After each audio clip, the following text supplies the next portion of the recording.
I hate getting sick.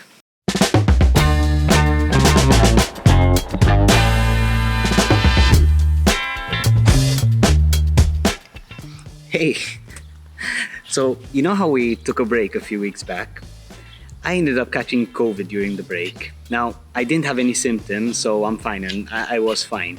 And that's probably because I'm vaccinated. But it was not easy nonetheless, and here's why. I'm not complaining, and even though it might sound like that, but I'm not complaining. The staff there, the nurses, the doctors, they were great. They took really good care of us.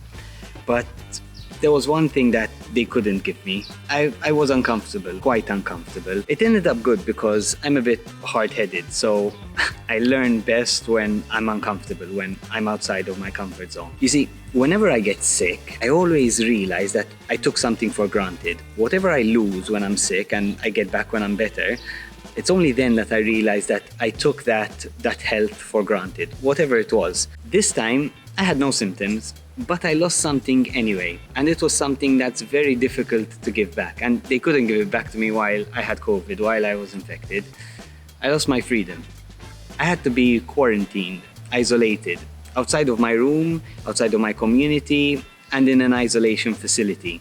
Those are the rules over here. Can you see this millipede? It's red. Interesting.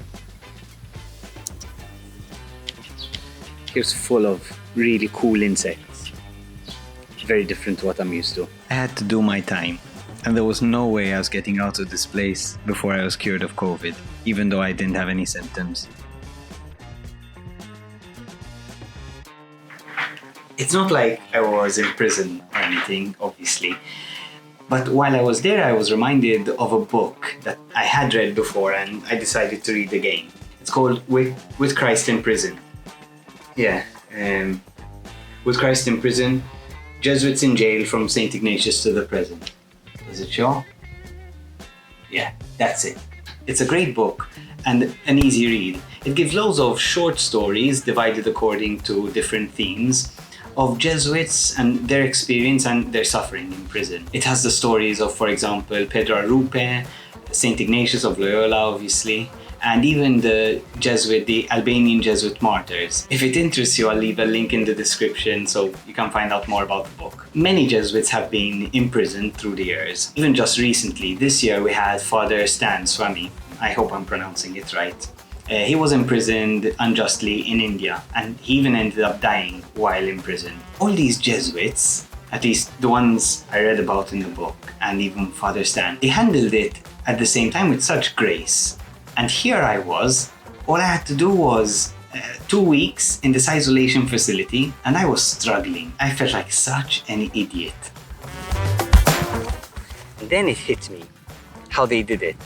They were able to live through their imprisonment gracefully because of their internal freedom. Even though they were chained up, their hearts were free, their soul couldn't be restrained. It was only by losing my freedom that I realized how much I took it for granted. And it was only by losing my external freedom that I was reminded how important internal freedom is. But I had to go through this to learn this myself. I've read about internal freedom, I've read the same book before.